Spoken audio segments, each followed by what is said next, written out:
Week 2 of the Texas high school football season is upon us with massive games in every corner of the state. These are the picks.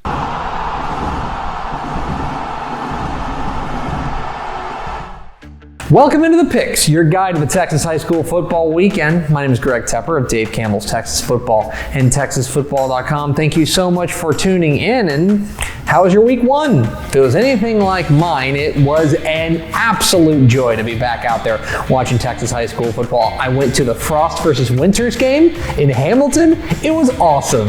No notes. And it was also a massive slate of games all across the Lone Star State with upsets and surprises and some breakout performances. Teams we thought were going to be pretty good really rose to the occasion. Teams we had no idea were going to be pretty good were looking like they were ready for prime time. It was a terrific week 1 of the Texas high school football season, and the best news is we got 16 more weeks of it, starting this week with week 2 of the 2024 Texas high school football season. More than 700 games scattered hither, scattered yon, in every corner of the state. Massive games everywhere you look. We will go all around the state in this very brief video. Don't look at the timestamp. We will start in Houston.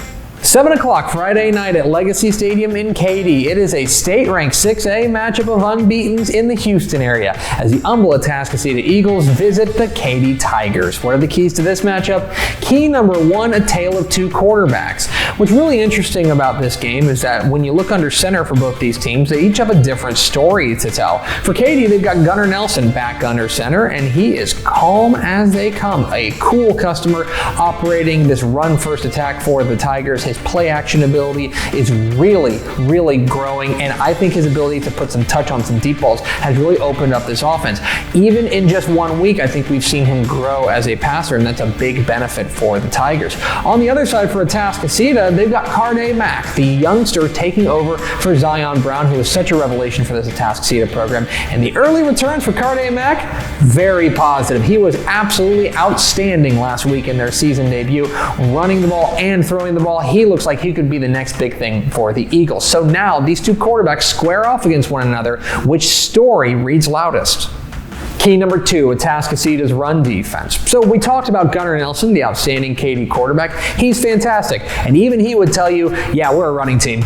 We're going to hand the ball off to Tremaine Hill, our outstanding running back, and let him plow the road behind a big offensive line. That's how Gary Joseph offenses work. Since time immemorial, if it ain't broke, don't fix it.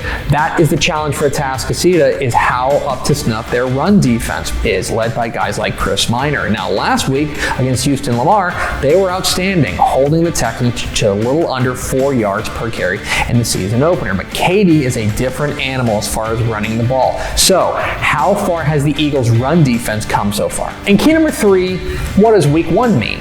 So, we talked about this a lot on TexasFootball.com this week about how week 1 of the Texas high school football season is simultaneously awesome and exciting, and in a lot of ways a lot of bad data, right? Because we've got this small sample size that we want to extrapolate and make big, broad assertions about. And for both these teams, they've got reasons to look at week 1 and say, yeah, that's the real thing, or no, that's just an aberration.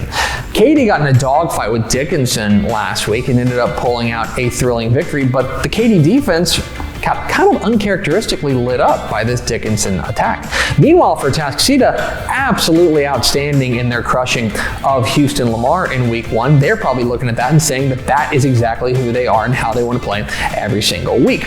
The truth of the matter is that the truth is probably somewhere in the middle, right? That both these teams did really good things in week 1 and things they want to improve in week 1. That's what makes this game so exciting, because we still don't know everything about these two teams. So, with week 1 in the rear view, who steps up in week 2? Who am I picking? I'm going with Katy. You don't make a living picking against Gary Joseph very often, and I'm not going to do that. I think Katy is your favorite in this one because of their balance offensively with Tremaine Hill and Gunnar Nelson, and also what I think is going to be a better defense in week 2. Week 1 against Dickinson, they found some things that worked. I think they're going to get those cleaned up in week 2. Now, I do think that Atascocita and the emergence of Katy Mack has given them a real element of explosivity alongside Torrey Blaylock, the OU you commit at the running back spot. This Atascocita offense can get after it, and a lot of this is going to come up to the Katy defense to come up with big-time stops. But in the end, it's Katy at Legacy Stadium. It's really hard to imagine them losing this game. It can certainly happen, but I think the Tigers are your favorite. I think Katy moves to 2-0. 7 o'clock Friday night at Eagle Stadium in DeSoto. It's a top 5 6A matchup as the DeSoto Eagles welcome in the North Crowley Panthers. It's our first real look at DeSoto in 2024. The two-time defending 6A Division II state champions took week 1 and decided to launch a team from Georgia into the sun. It was a demolition from the word go, and it was our first look at quarterback Kelvin Ryan taking over the reins for DJ Bailey, who's off to Sam Houston, and he looks pretty darn good. Of course, it's nice when you've got a big offensive line, and Boobie Feaster, and Dalen Singleton, and Keelan Abrams, and it just goes on, the talent on this DeSoto team. I don't know if I necessarily glean a whole lot from their week 1 win. I think that team from Georgia was really overmatched, and DeSoto showed it. North Crowley, not overmatched. This team is ready for their close-up, a top 5 team in the Dave Campbell's Texas football rankings. Got in a dogfight last week against Lancaster, but you saw the star power come through with Cornelius Warren and Chris Jemerson stepping up when it mattered most. This is a real test for the North Crowley defense, okay? This is a DeSoto offense that can beat you in a variety of different ways. How do they slow down the DeSoto attack, and where do they choose to attack them? Because it's really pick your poison when you're going up against the Eagles. In the end, I think DeSoto's got too much firepower in this one. I think the Eagles move to 2-0. Let's go to the Panhandle, 7 o'clock Friday night in Bushland. It is a big-time matchup at Falcon Stadium as the Bushland Falcons welcome in the Canadian Wildcats. The quarterback matchup here is really interesting because it's two guys who are replacing relatively outstanding playmakers at their respective positions. For Bushland, Dawson Jaco is gone, and they have replaced him with Quade Ferris. The early returns on him, very positive. On the other side, Canadian replacing Cameron Cavalier with Clay Kendall taking over at the quarterback spot. How well do these quarterbacks settle in? The bigger question in this one, I think, is going to be on the defensive side. Bushland's defense looked outstanding in their week 1 win over Borger, led by Jackson Fetch. And these games tend to be pretty high scoring when Bushland and Canadian get together. So what's the difference in this one?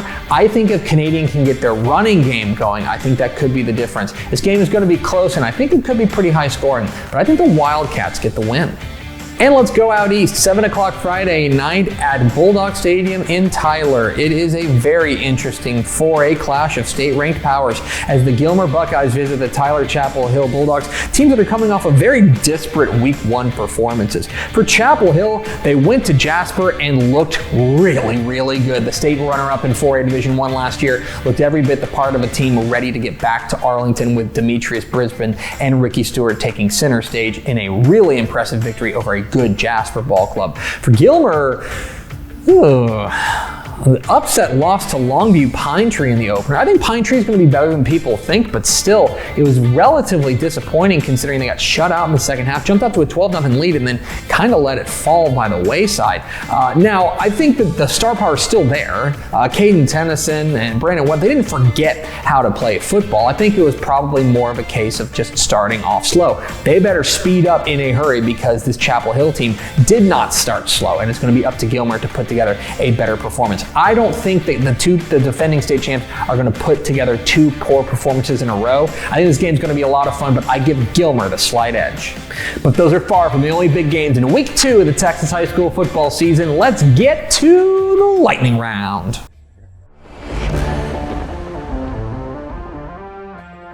I like Windthorst over Wichita Falls City View. Give me Vanderbilt Industrial to take down Yoakum. And hey, did you see what West Orange Stark did last week? I think they keep it rolling with a win over Nederland. I'm going with Sweetwater over Midland Greenwood. Cibolo Steel stays hot with a win over San Antonio Reagan. And I'm going with Timpson over Lovelady. I like San Antonio Davenport over Kerrville Tybee. Give me Port Isabel to take down Rio Hondo. And a big game in the Panhandle. I like Sunray over Abernathy. Newton bounces back with a win over Jefferson. Longview Pine Tree stays hot with a win over the Van Vandals. And give me Stratford to take down Panhandle. I like Honeygrove over Marlin. Give me Holiday to edge out Munster. And I like Spring Westfield over Fort Bend Hightower. It's the Bird Bowl. I like Harlingen over Harlingen South. Give me Fort Bend Ridgepoint in a close one over Fulshire. And in San Antonio, give me Smithson Valley over San Antonio Brennan. Euless Trinity edges out Midland Legacy. Give me El Paso Del Valle over El Paso Franklin. And Seminole takes down Shallow Water. Colleyville Heritage wins a close one over Richland. Give me San Antonio Johnson just barely over San Antonio Piper. And I like Malakoff to get by Lorena. I like Lubbock Roosevelt over New Deal. Give me Lake Travis to edge out Rockwall. And I'm going with Hawley over Albany. I like Garrison over ARP and a couple of interesting cross-regional matchups. I like Forney over A&M Consolidated, and give me El Paso Eastlake over Odessa Permian. Duncanville powers past South Oak Cliff. I like College Station over Magnolia, and Salina stays perfect with a win over Waco La Vega. I like Brownwood over Wall. Bernie takes down Laredo United in another one of those cross-regional matchups. And down by the coast, I like Bay City over Edna. Huge game in Austin. I like Austin Vandegrift over Cedar Park. Interesting private versus public matchup. I like Argyle Liberty Christian over Texas High. And a huge game up in North Texas. I like Anna over Gunner. In our six-man game of the week, I like Whiteface over Happy, and give me Anahuac over Woodville. In our private school game of the week, I like Dallas First Baptist over Tyler Grace Community, and it's the crosstown showdown in the big country. I like Abilene over Abilene Cooper. And those are the picks. What am I wrong about? Which games did I leave out? Leave comments down below. Don't forget that subscribe button. Follow us on Twitter at DCTF. Like us on Facebook, facebook.com/Dave Campbell's. Follow us on Instagram, instagram.com/Dave Campbell's. And of course, see us at texasfootball.com. Thanks for watching. Enjoy week 2 of the Texas high school football season. We'll see ya.